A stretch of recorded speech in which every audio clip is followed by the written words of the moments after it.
তামিম ভাই, আপনি ক্রিকেটিং ফ্যাটার্নিটির মানুষ, আপনি বাংলাদেশের এক্স ক্যাপ্টেন। আমি যদি একদম স্ট্রেট অ্যাওয়ে আপনাকে একটা কোশ্চেন জিজ্ঞেস করি, সেটা হচ্ছে আমিনুল ইসলাম বুলবুল বর্তমানে বিসিবি প্রেসিডেন্ট, কেমন কাজ করছেন? আপনার অবজারভেশনটা জানতে চাই। এটা আসলে উনি যে ৩ মাস কাজ করেছেন, এটা ফার্স্ট অফ অল খুবই কম সময়। আর ৩ মাসের সত্যি কথা ওরকম দেখার মতো আমি কোনো কিছু দেখিনি। আমি শুনছি উনি অনেক কাজ করছেন, বাট আমি এখন পর্যন্ত এরকম কোনো কাজ দেখি নাই যেটা নিয়ে আমি আপনাকে বলতে পারবো। দো অ্যাগেন আমার কাছে মনে হয়, টু বি ফেয়ার অন বুলবুল ভাই, 3 months is a very very short time. So এটা আমার কাছে মনে হয় যে তার বিষয়ে আমি যদি একটা ভালো বা একটা নেগেটিভ উত্তর দিই, যাই উত্তর দিই, he doesn't deserve this. I think 3 months is way to মানে ছোট। আপনারা দুজনেই বাংলাদেশ টিমের এক্স ক্যাপ্টেন, দুজনের এই মিউচুয়াল রেসপেক্টটা সেটা অবশ্যই প্রশংসা করার মতো। আপনারা দুজন একসঙ্গে হেঁটে যাচ্ছিলেন, এরকম একটা ফ্রেমও খুব সোশ্যাল মিডিয়াতে চলেছে। কিন্তু তামিম ভাই, এর মাঝেও সোশ্যাল মিডিয়াতে তো অনেক ধরনের স্পেকুলেশন কাজ করে।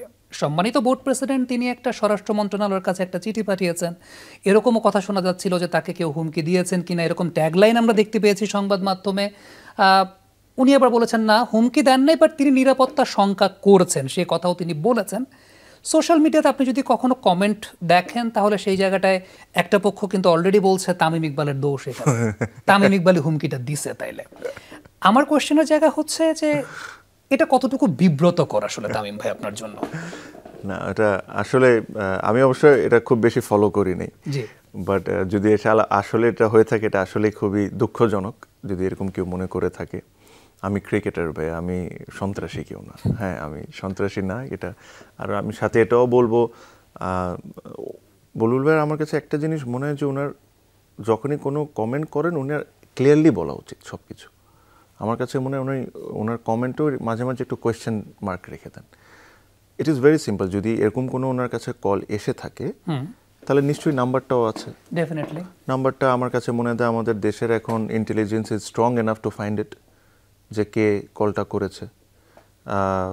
তো লুকাচুরি না করে আমার কাছে মনে হয় যদি এরকম কল বা উনি ওনার সেফটির কথা যদি চিন্তা করেন, তাহলে আমার কাছে মনে হয় যে চিঠিটা দিয়েছেন ওটাতে নাম্বার সহ উল্লেখ করে দিয়ে দেওয়া উচিত যে কথাটা বলেছেন। আর যদি এরকম কিছু না হয়ে থাকে, এটাও ক্লিয়ার করে দেওয়া উচিত যে এরকম কোনো কিছু হয়নি। সো ওই মাঝামাঝি জিনিসটায় রেখে তাহলে হয় কি একটা কনফিউশন তৈরি হয়ে যায়।